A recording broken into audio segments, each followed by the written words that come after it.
तो दोस्तों आज मैं आपके पास आया हूँ पूरा YesWorld.io की प्रोफाइल को बताने के लिए। थोड़ा सा मैं इसके अंदर बता दूँ, YesWorld.io को स्टार्ट करने से पहले जस्ट हम 1.5 साल से जो चला रहे हैं ऑलरेडी YesWorld FX के नाम से ऑलरेडी हम एक सिस्टम चला रहे हैं जी, जिसमें अगर देखा जाए तो फॉरेक्स का पूरा इस वक्त ट्रेडिंग प्लेटफॉर्म है।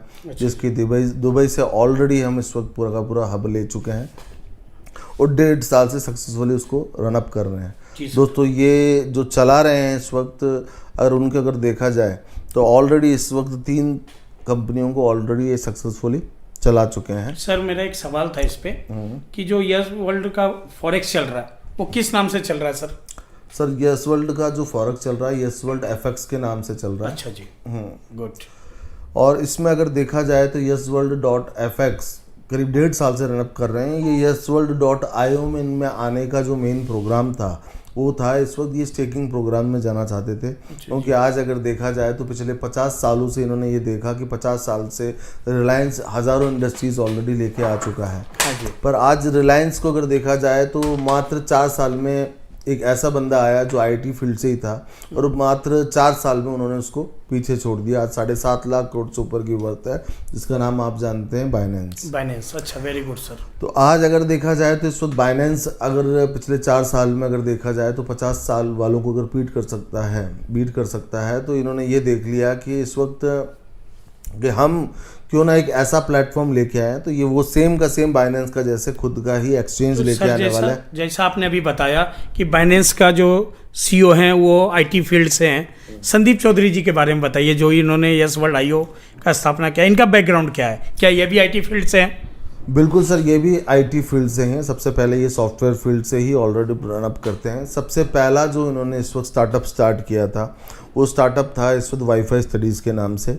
अच्छा जी। वाईफाई स्टडीज़ को सक्सेसफुली इन्होंने करीब 3 साल रन किया। करीब 80 लाख से अबव स्टूडेंट्स वाईफाई स्टडीज़ में ऑलरेडी इन्होंने अपने साथ मर्ज किया और उसके बाद ये इस वक्त वाईफाई स्टडीज़ को इन्होंने मर्ज जो किया इन्होंने किया अनअकैडमी के साथ। आज इनमें अनअकैडमी में अगर देखा जाए तो 4 to 7% का स्टेक इनके पास है। बहुत बढ़िया सर। और जब मर्ज किया था तब अगर देखा जाए तो अनअकैडमी करीब 1500 करोड़ की कंपनी थी और आज अनअकैडमी की बात की जाए तो आज 26,000 करोड़ की कंपनी बन चुकी है, जिसका 4 to 7% का स्टेक इनके पास है। अच्छा, तो पहले ये ऑलरेडी आईटी फील्ड से थे और ऐसे बड़े स्टार्टअप को अंजाम दे चुके हैं। बिल्कुल सर। इनका जो सेकंड स्टार्टअप था वो ट्रेड के नाम से था, जिसको ट्रेड क्या होता है सर? ट्रेड क्या होता है ये जरा विस्तार पूर्वक समझाएं। सर जैसे मैंने बताया फर्स्ट जो स्टार्टअप था इनका वाईफाई स्टडीज़ का था, तो पूरा स्टडीज़ के ऊपर इन्होंने इस वक्त पूरा फोकस करते हुए पूरा का पूरा पोर्टल बनाया था, पूरा इस वक्त सिस्टम बनाया था। और सेकंड जैसे मैंने बताया ट्रेड, जैसे आज आपको पता है कि पूरा का पूरा जो वर्ल्ड है इस वक्त वो हेल्थ को लेके बहुत कॉन्शियस हो चुका है। तो ट्रेड को लेके जो इन्होंने सेकंड कॉन्सेप्ट जो बनाया था वो बनाया था इस वक्त उन्होंने एक ऐसी बाईसाइकिल को निजात किया जिसके ऊपर पूरा कंप्यूटराइज सिस्टम लगाया गया।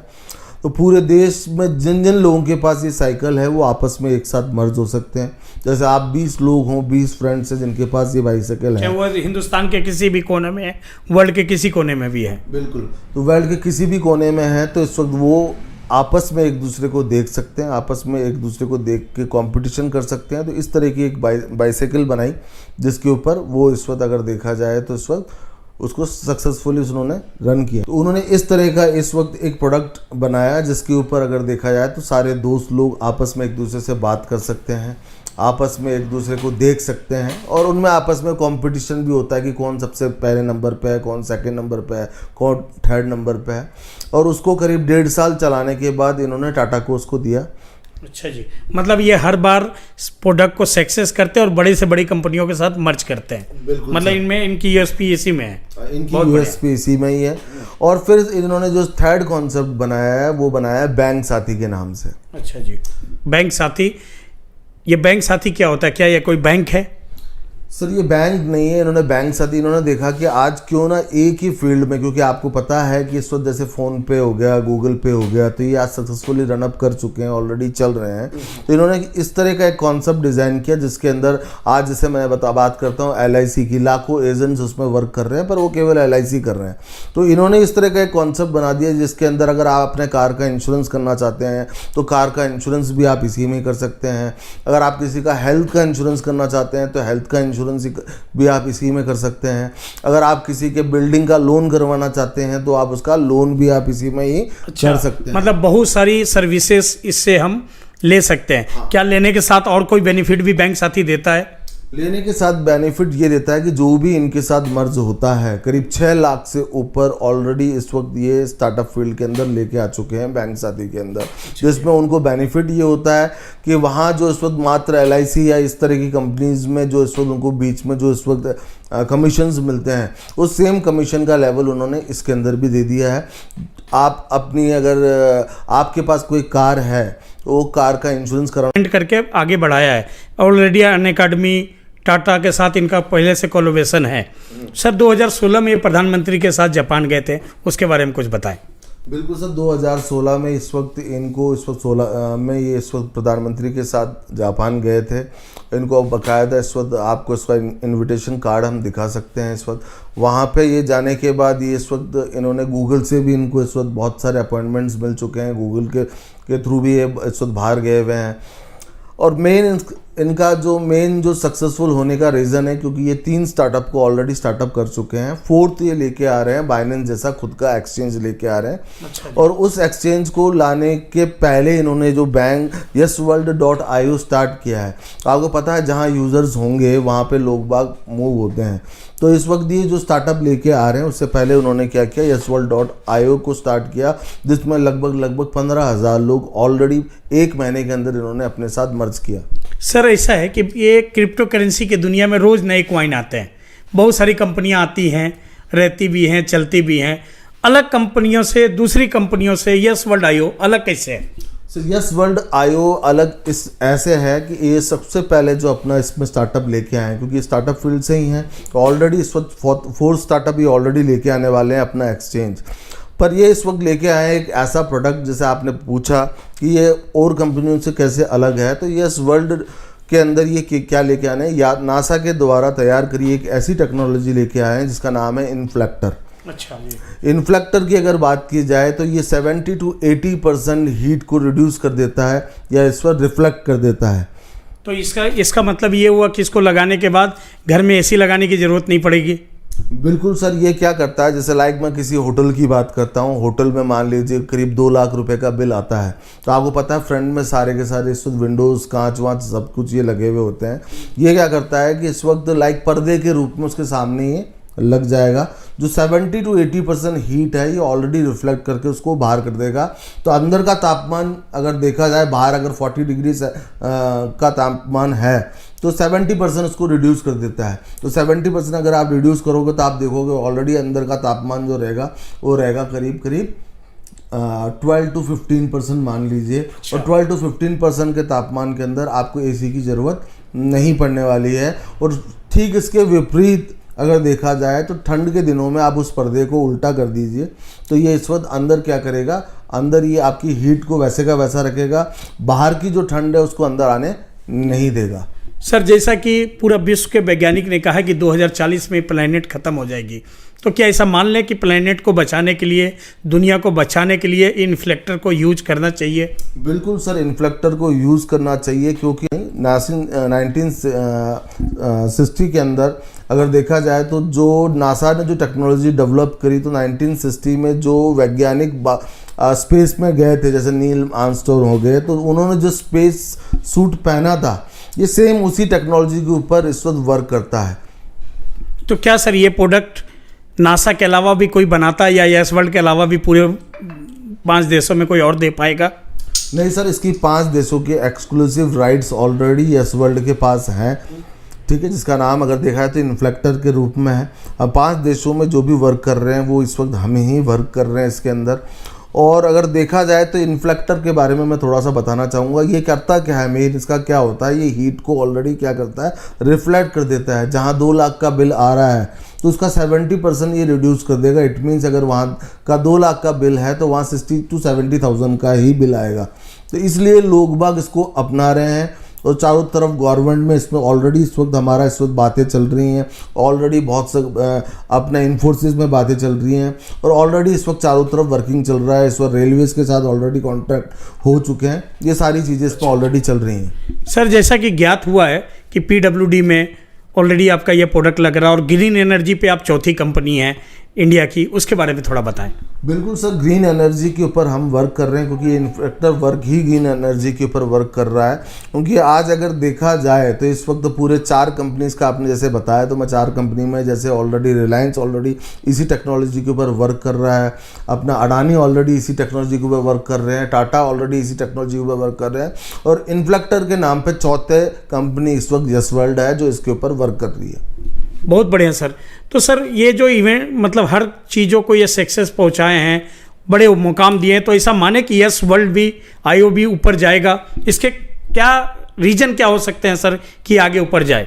सर इसका मेन रीज़न अगर देखा जाए YesWorld.io आगे जाएगा, इसका मेन रीज़न इन्फ्लेक्टर है, क्योंकि इन्फ्लेक्टर के अंदर हज़ारों लोग जुड़ चुके हैं इस वक्त। अच्छा जी, इन्फ्लेक्टर पे हज़ारों लोग जुड़ चुके हैं। हाँ। सर ये कॉइन कैसे काम करेगा, ये टोकन किस हिसाब से लोगों तक पहुंचेगा और इसको लेने से क्या क्या बेनिफिट है लोगों को? सर मात्र 11 पैसों में इन्होंने इस टोकन को इस वक्त लॉन्च किया है। अच्छा जी। और 1 महीने के अंदर अगर देखा जाए तो करीब 42 पैसा आज इसकी रेट हो चुकी है।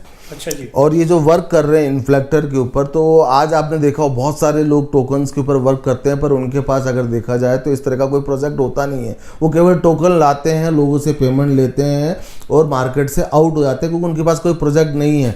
YesWorld.io ये पहली कंपनी है जो किसी प्रोजेक्ट के ऊपर वर्क कर रही है, इन्फ्लेक्टर के ऊपर वर्क कर रही है, देश को बचाने के लिए वर्क कर रही है।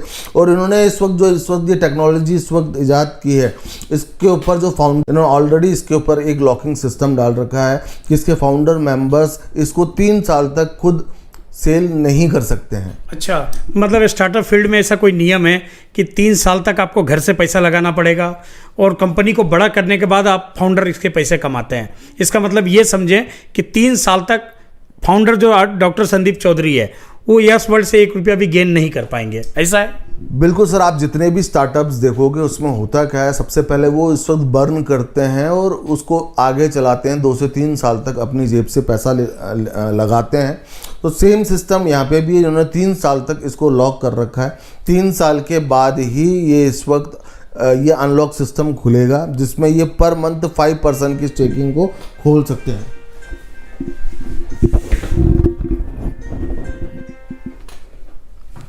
अच्छा, तो 3 से 5% ये 3 साल के बाद अपना खोलेंगे। हाँ, तो सर मैंने अगर देखा जाए तो 5% ये रिलीज कर सकते हैं 3 साल के बाद। अच्छा सर, जैसे जानकारी मिला ये ऑलरेडी विंडेक्स और बैंक CX 2 एक्सचेंज पे लिस्टेड हैं, तो सर इसके रोड मैप के बारे में ज़रा आप विस्तार पूर्वक अगर हम लोगों को बताएं कि इस टोकन का रोड मैप क्या है, कैसे ये काम करेगा, कैसे हमारा भविष्य सुरक्षित है, इन्फ्लेक्टर को लेने के लिए टोकन कहाँ कहाँ यूज होगा, तो ज़रा रोड मैप के बारे में विस्तार पूर्वक बताएं। बिल्कुल सर, मैं जैसे आपने बताया अपना विंडेक्स एंड पेनसेफ से ऑलरेडी ये रजिस्टर्ड हो चुका है। तो देखा जाए तो इस वक्त अप्रैल 2022 में इन्होंने अपने रोड मैप में बताया था कि ये इस वक्त हम किसी एक एक्सचेंज में टॉप 200 में से किसी एक एक्सचेंज में लेके आएंगे। ये 2 एक्सचेंज में ऑलरेडी लेके आ चुके हैं। इनके रोड मैप को देखते हुए अगर देखा जाए तो दिसंबर 2022 में ये टॉप 10 एक्सचेंज के अंदर लिस्टेड अपने आप को करवा देंगे। अच्छा सर, मतलब ये स्टार्टअप फील्ड के लोग पहले से रोड मैप बनाकर उसी पे वर्क करते हैं? बिल्कुल सर, इनका रोड मैप ऑलरेडी तैयार है, इनका वाइट पेपर ऑलरेडी तैयार है। करीब 80 to 70 पेज का इनका पूरा वाइट पेपर है, वो आप बाकायदा देख सकते हैं। और इनके रोड मैप को अगर देखा जाए तो इनके रोड मैप में ऑलरेडी में इन्होंने पूरा सिस्टम दे रखा है कि किस तरह इनका रोड मैप चलेगा, क्या है क्या नहीं है, सारी चीज़ें ऑलरेडी इन्होंने इनके रोड मैप में ऑलरेडी दे रखी है। जैसे इस वक्त ये मार्च 2024 के अंदर ग्लोबल लॉन्चिंग करने जा रहे हैं। ये अपना स्टार्टअप ऑलरेडी अक्टूबर 2023 के अंदर अपना 5th स्टार्टअप लेके आ रहे हैं। ये अपना जो 6th स्टार्टअप जो लेके आ रहे हैं वो ऑलरेडी 24 के अंदर लेके आ रहे हैं, लॉन्चिंग जो करने जा रहे हैं। तो ये माना जाए सर कि इन्फ्लेक्टर के अलावा भी 10 और स्टार्टअप ये क्रिप्टो के माध्यम से हम लोगों को देंगे? बिल्कुल सर, इनका गेमिंग प्लेटफॉर्म के अंदर ऑलरेडी वर्किंग चालू हो चुकी है। इनके खुद के एक्सचेंज के ऊपर जैसे मैंने बताया ऑलरेडी वर्किंग चालू कर चुके हैं। ऐसे ये पूरे के पूरे 10 स्टार्टअप्स लेके आ रहे हैं। तो साथियों, ये देखा आपने कंपनी के बैकग्राउंड में डॉक्टर संदीप चौधरी जो ऑलरेडी ब्लॉकचेन पे डॉक्टरेट कर चुके हैं। इन्फ्लेक्टर जैसा बड़ा ब्रांड को ये टोकन के माध्यम से रीसेलिंग पे ले आए हैं। तो साथियों, देर ना करें, इतने बड़े प्रोफाइल के साथ, इतने बड़े कॉन्सेप्ट के साथ आपको जुड़ने का मौका मिल रहा है। जरूर जुड़ें।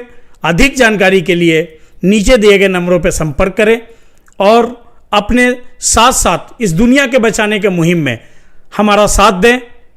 नमस्कार।